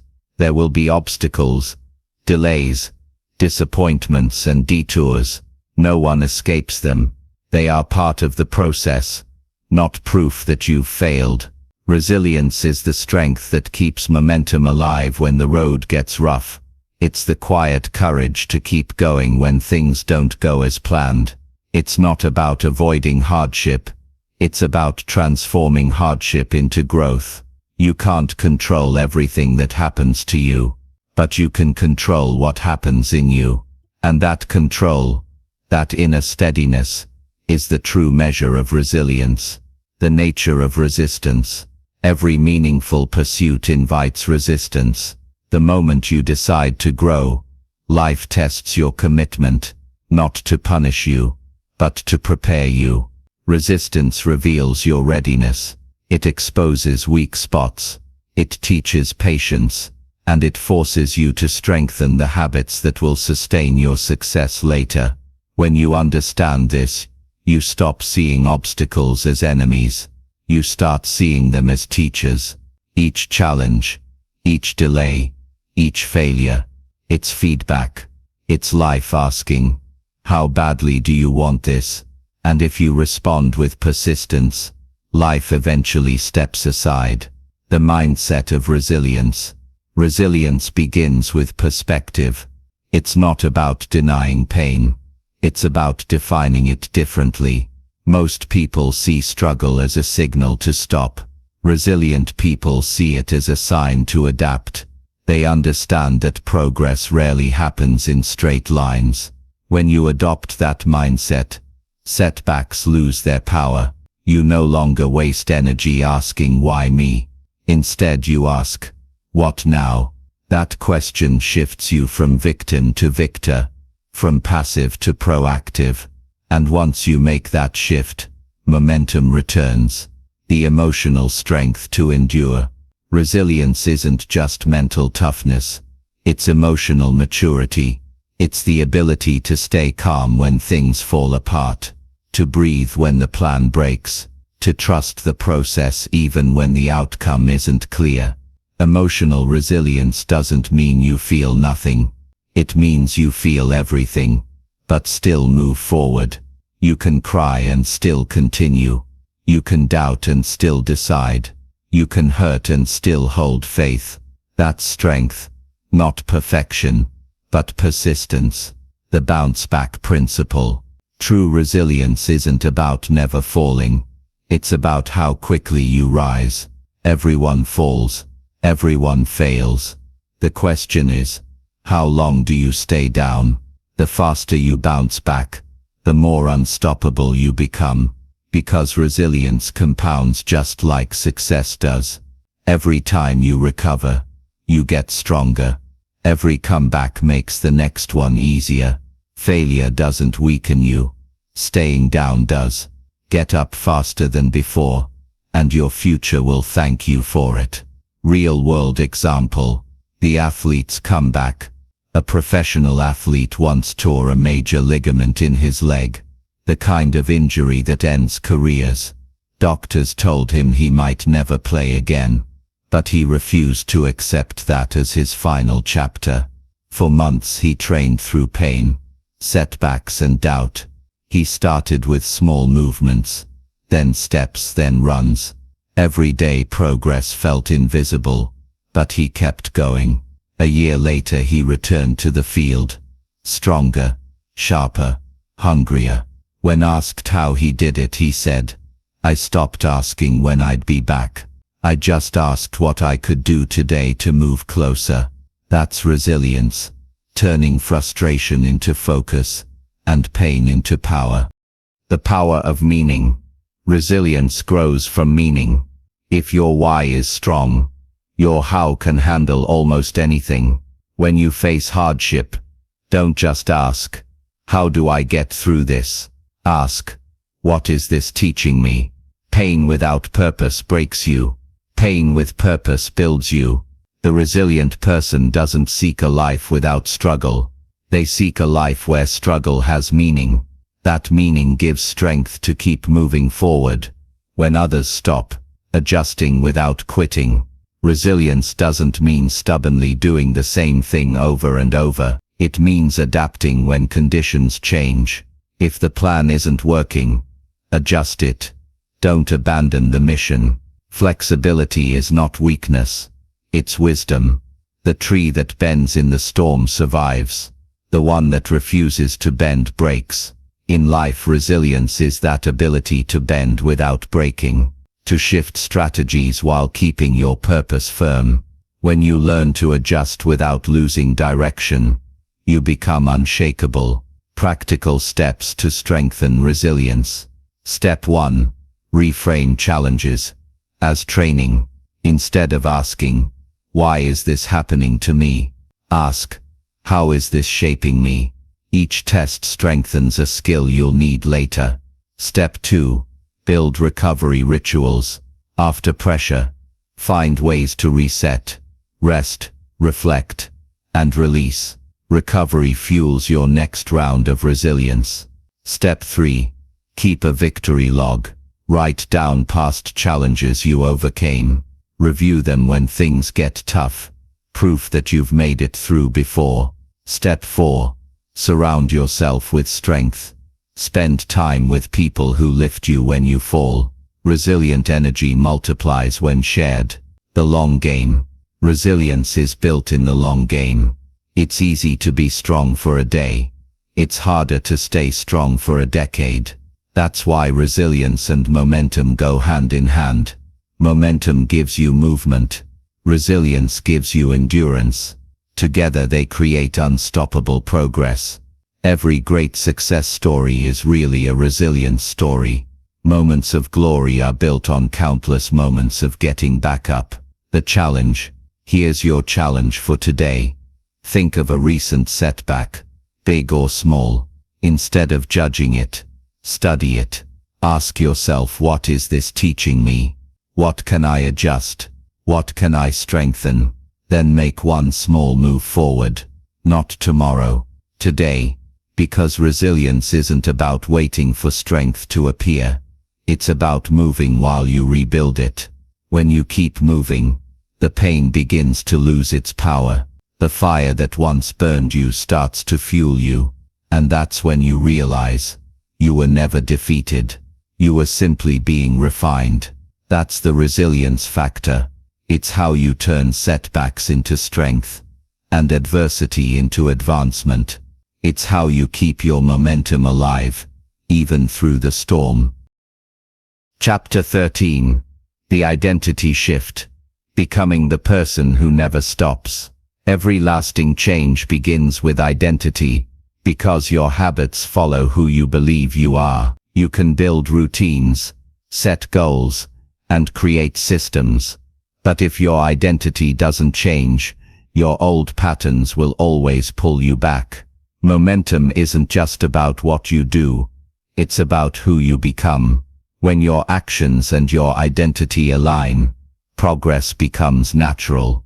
You stop forcing discipline and start living it.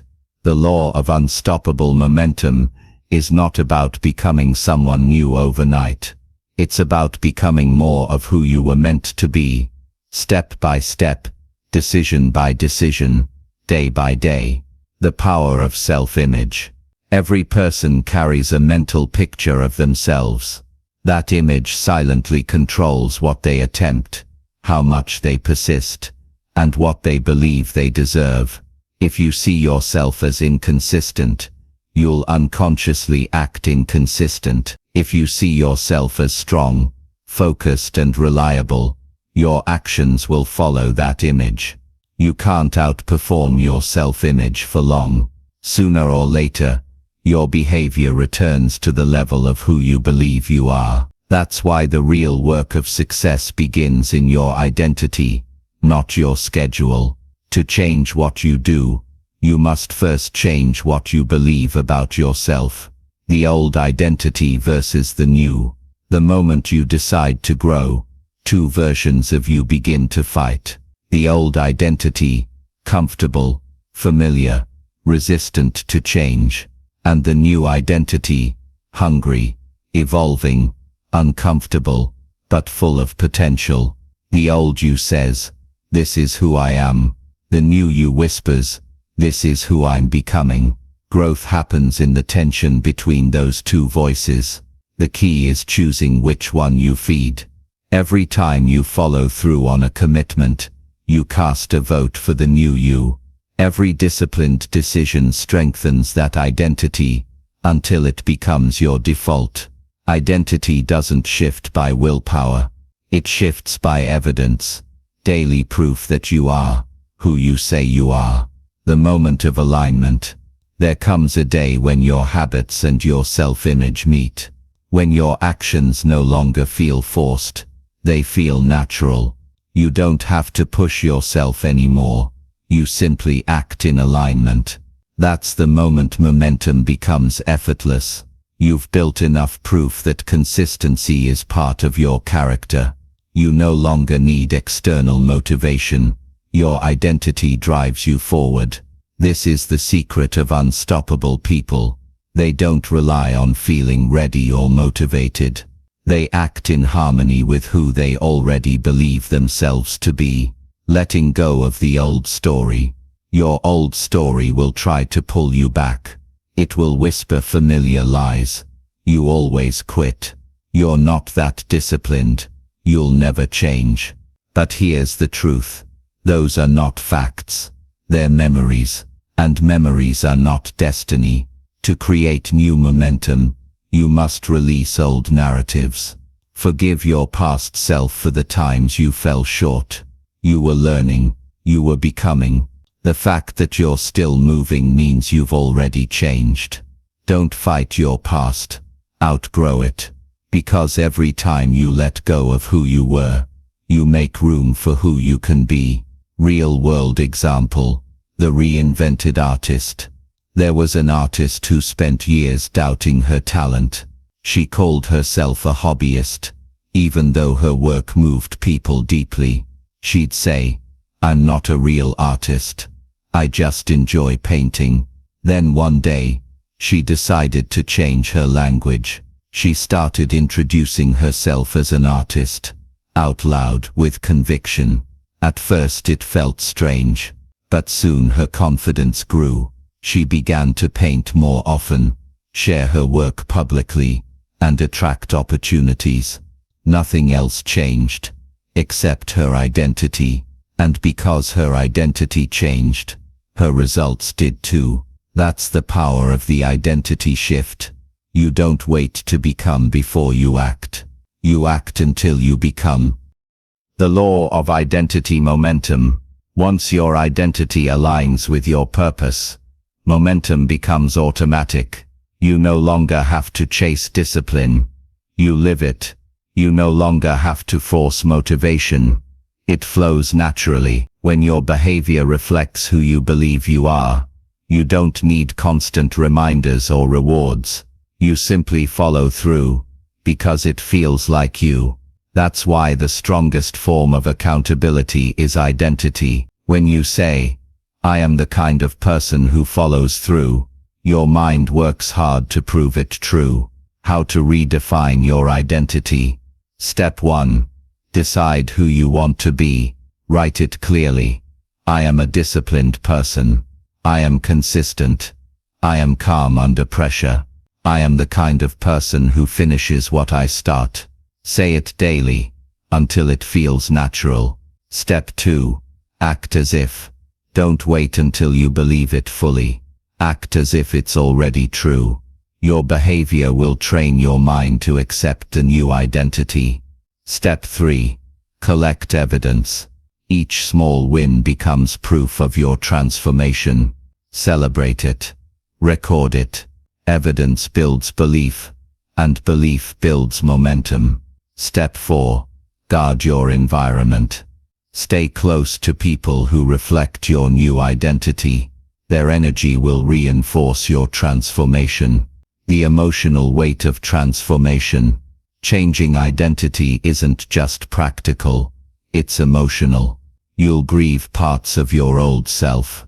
The habits, relationships, and excuses that once felt comfortable will start to feel heavy. That's growth. It's the natural discomfort that comes from letting go of who you were to make space for who you're becoming. Don't fear that discomfort. It's a sign that transformation is happening. Every new identity begins with a little resistance, but once it settles, peace follows. Because nothing feels better than being aligned. To look at your habits and see your values reflected in them. The challenge. Here's your challenge for today. Write down the sentence. I am becoming the kind of person who, and finish it with your goal. Maybe it keeps promises to myself. Finishes what I start. Protects my energy. Wins the day. Every day. Say it out loud. Believe it enough to act on it today. Because every time you act in harmony with your new identity, you're not just doing something, you're becoming someone. And once you become the kind of person who never stops, momentum will no longer be something you chase. It will be something you are. That's the identity shift, the final transformation from effort to embodiment, from doing to being, from trying to living the law of unstoppable momentum. Chapter 14. The Law of the Daily Reset. Starting fresh every day. Momentum doesn't just come from discipline, focus, or motivation. It also comes from renewal, from the ability to start each day with a clean slate. No matter how productive or challenging yesterday was, every new morning offers a reset button, the chance to begin again, the opportunity to recenter your mind, realign your priorities, and restart your momentum. This is the law of the daily reset, the discipline of renewal, because those who learn how to reset daily never lose their rhythm for long. The power of beginning again. Every day holds two truths. One has already passed, and one has just begun. You can't change what happened yesterday, but you can change what happens next. The secret to sustained success isn't perfection.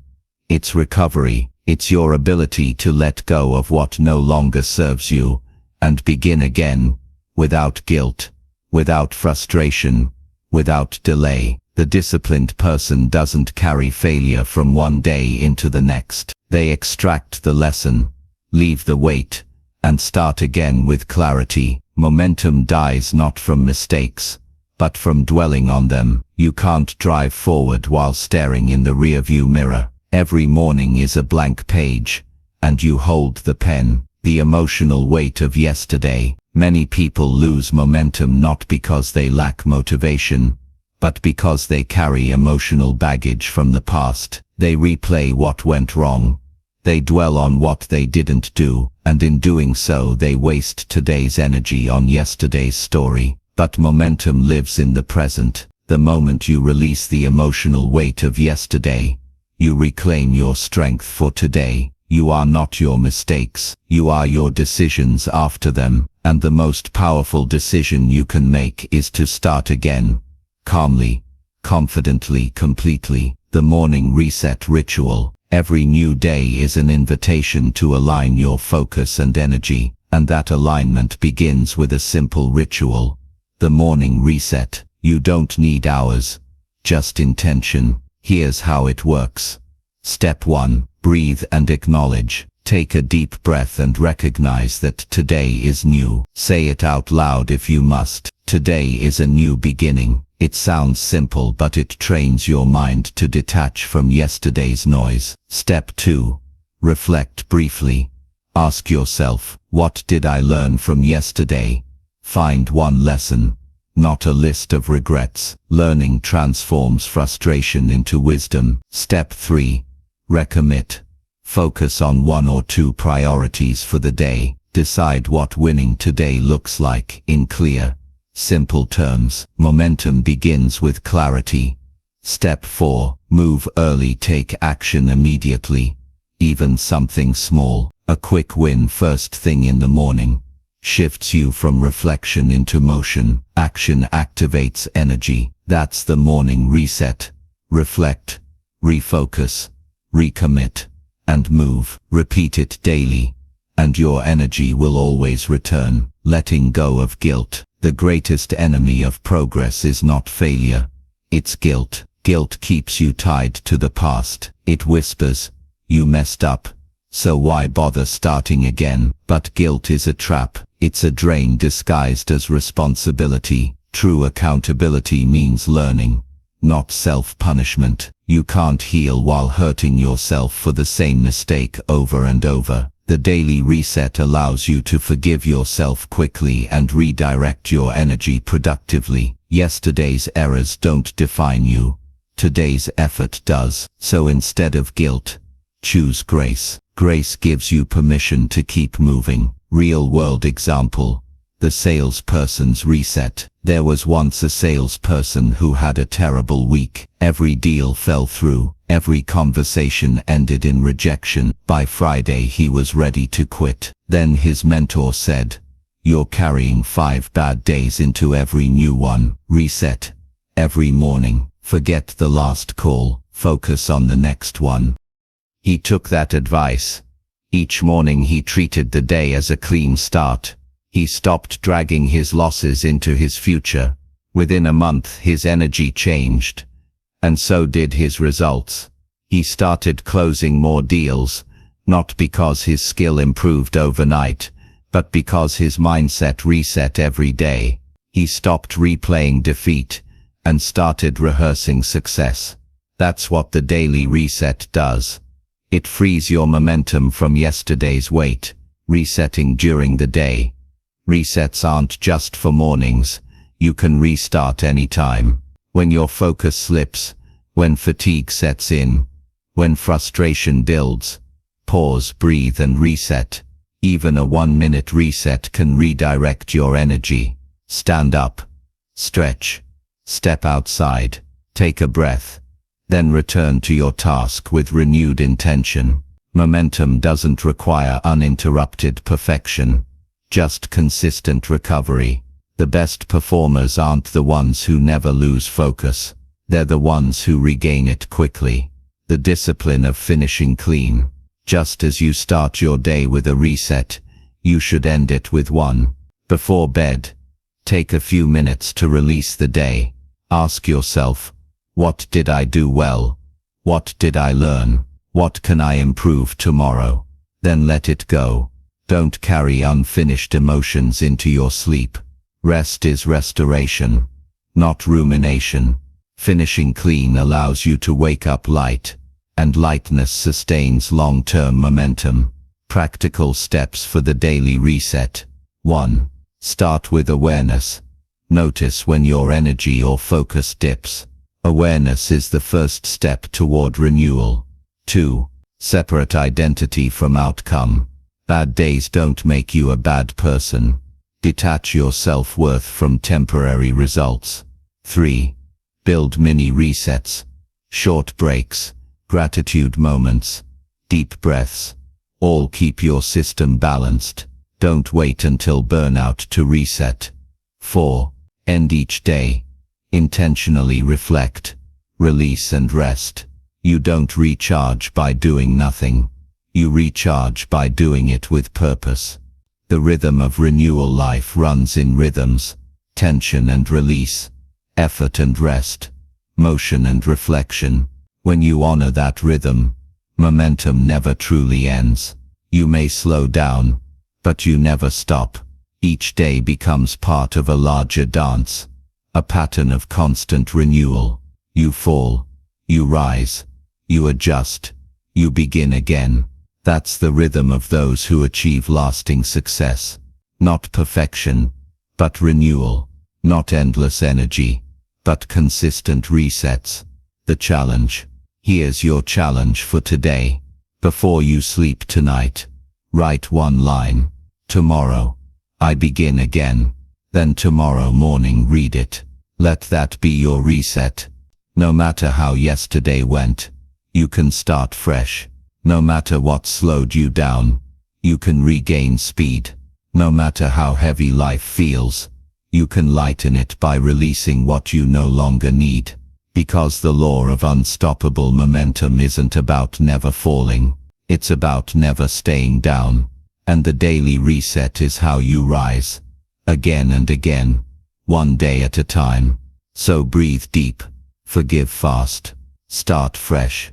Because every new sunrise is an invitation to win the day all over again. Conclusion.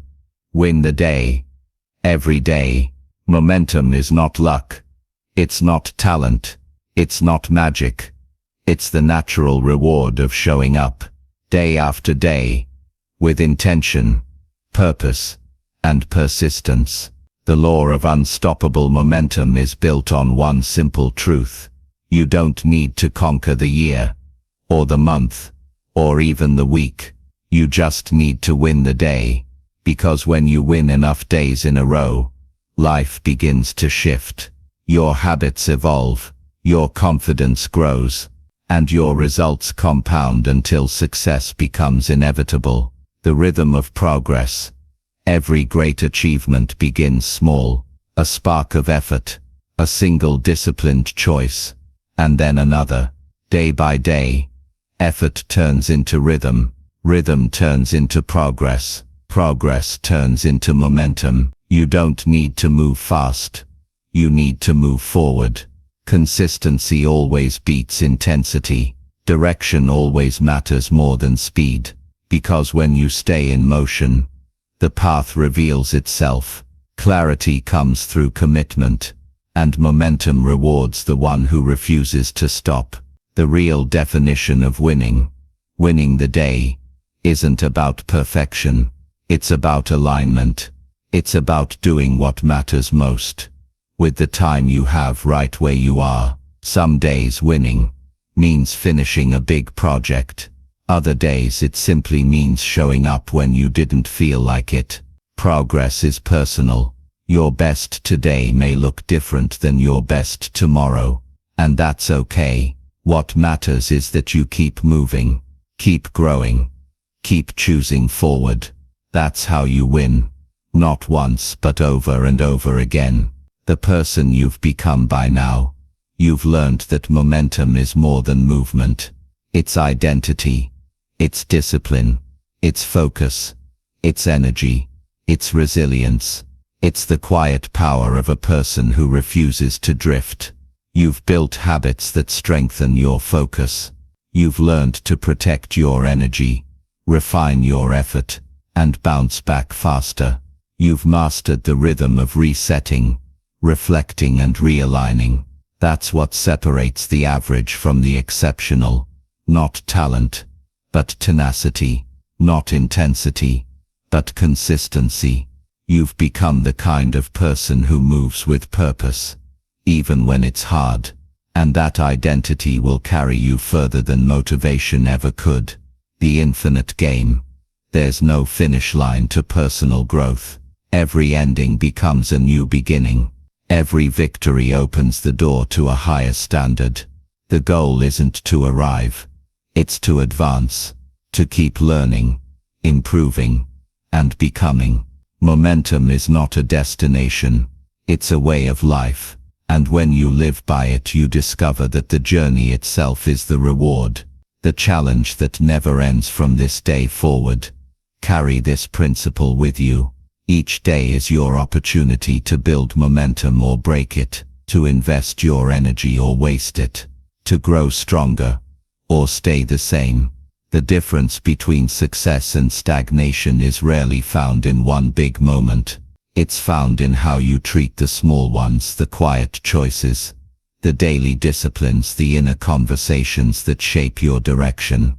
So choose wisely, choose consistently, choose movement. Your final reminder.